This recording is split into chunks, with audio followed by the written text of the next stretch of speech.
Costa al Día con Hernán Higuera. Ayer trascendió la noticia de que el Ecuador está libre de gripe aviar.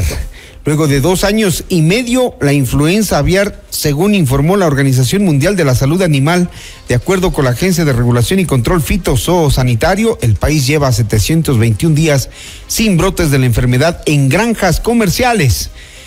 ¿En qué implica esto? ¿Qué implica esto para el país, para los ciudadanos?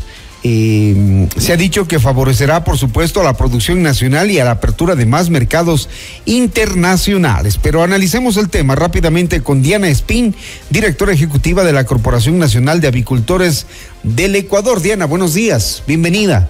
Las repercusiones de esto, ¿cuáles son para los ciudadanos, para los productores, para el país? Hola Hernán, buenos días, ¿cómo estás? Bien, gracias. Gracias por el espacio. Sí, ayer marcamos una gran historia nuevamente. Como saben, hace 3 años el mundo, no solo el Ecuador, tuvo grandes brotes de influenza aviar y obviamente eso perjudica el comercio y sobre todo un estatus sanitario. El día de ayer, después de un gran proceso porque esto no es un tema solo de una declaración, hay un gran trabajo del equipo de agrocalidad y también del sector privado apoyando para cumplir con todos los requisitos documentales ante la Organización Mundial de Salud Animal, y posterior a la entrega de estos requisitos, la Organización Mundial de Salud Animal aceptó y calificó nuevamente a Ecuador como un país libre de influenza aviar. ¿Qué hicieron en las granjas, en el sector privado? ¿Qué hicieron para alejar a la influenza? ¿Qué medidas? Bueno, meses después del primer brote que tuvimos, obviamente se hizo un análisis técnico con profesionales, con el sector y por supuesto liderado por Agrocalidad para decidir la vacunación en el Ecuador.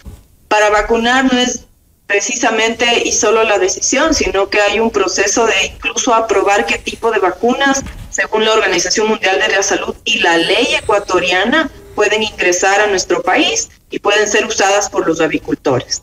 Ese plan de vacunación nacional, liderado por Agrocalidad y con el apoyo y financiamiento del sector privado, porque tiene obviamente un costo,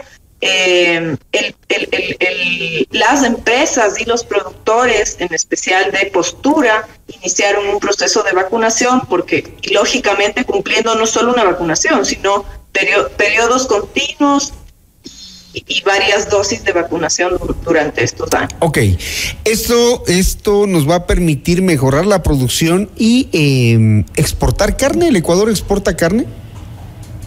Precisamente no mejorar la producción en el sentido de aumentar, sino mantener una producción de calidad. Entonces, carne sana, ok. Por supuesto, y lógicamente la influenza aviar representó en su momento pérdidas millonarias para los sectores, porque la ley animal de la Organización Mundial de Salud Animal establece que una vez que una empresa o se encuentra un animal positivo, tiene que todo el lote ser eliminado. Entonces eso representa una pérdida, obviamente no solo económica, sino de empleo y con otras cosas que acarrean. ¿Qué hacemos con la vacunación? Obviamente mantenemos la seguridad del sector. Hay una gran responsabilidad, no solo económica, sino de cumplir con las fechas. Y ahora con esta autodeclaración se pueden abrir nuevas puertas de exportación, porque los países tienen como requisito que un país esté autodeclarado libre de influenza aviar.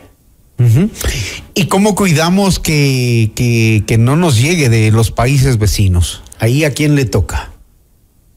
Al sector privado con muchísima fuerza y por supuesto Agrocalidad haciendo un seguimiento de cumplimiento de bioseguridad. La mejor forma de evitar el ingreso de influenza aviar, aunque tenemos que decir que es difícil porque el ingreso de esta enfermedad fue a través de aves migratorias, entonces quiere decir que a veces se sale de control y de hecho así ha llegado al mundo en general, con patos y con aves que van viajando por los continentes por las temperaturas y ellas a veces son asintomáticas, simplemente tienen el virus, no han muerto o han muerto en una localidad de cualquier país y ahí empieza el contagio. Entonces, Lo más importante y lo que prima es la bioseguridad, es decir, cumplir con todos los requisitos y los cuidados de ingreso de personal, uso de la indumentaria adecuada y la vestimenta de los empleados, el control de estas aves migratorias, evitar visitas, es un poco lo que se ha hecho mucho, los controles, los tiempos de espera, los vacíos sanitarios. Hay son muchos pasos que establece un manual de bioseguridad, pero el sector lo ha hecho.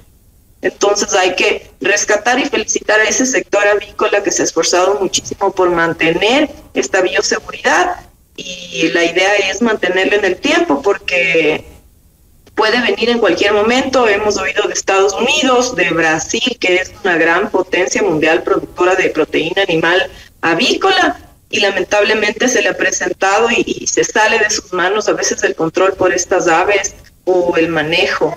Entonces, si grandes potencias escuchamos que tienen, eso no nos libra de que pueda pasar. Es un trabajo que viene.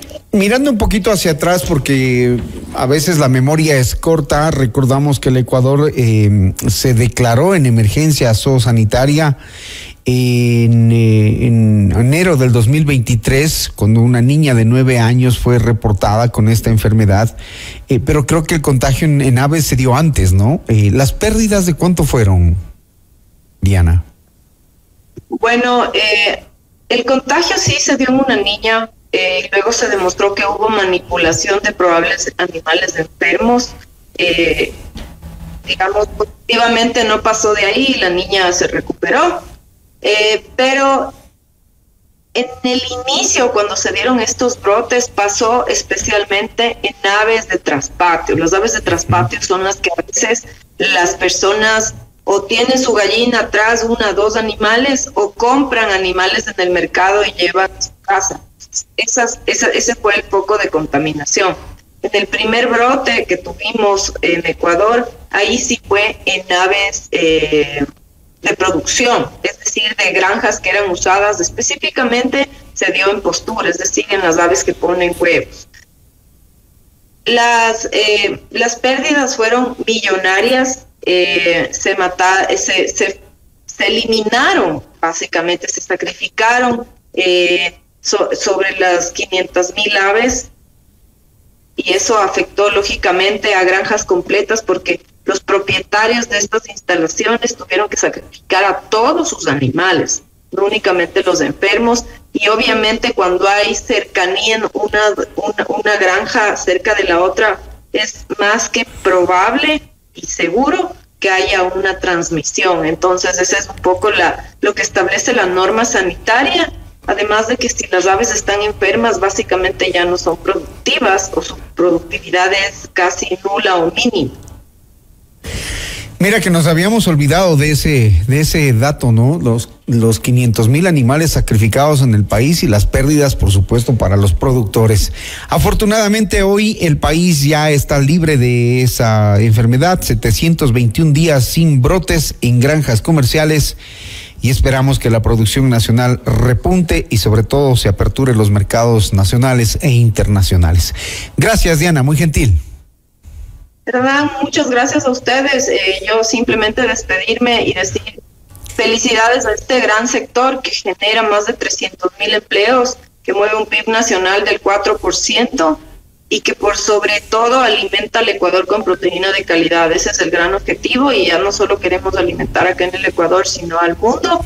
Marcamos el hito en el 2023. Este es un gran paso para nosotros, así que felicitamos al Ministerio de Agricultura, a Agrocalidad, pero por sobre todo a ese sector que día a día genera empleo.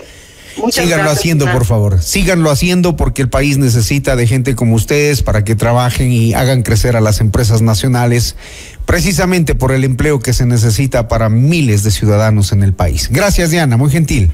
La directora ejecutiva de la Corporación Nacional de Avicultores del Ecuador, Diana Espín, aquí en Notimundo al Día.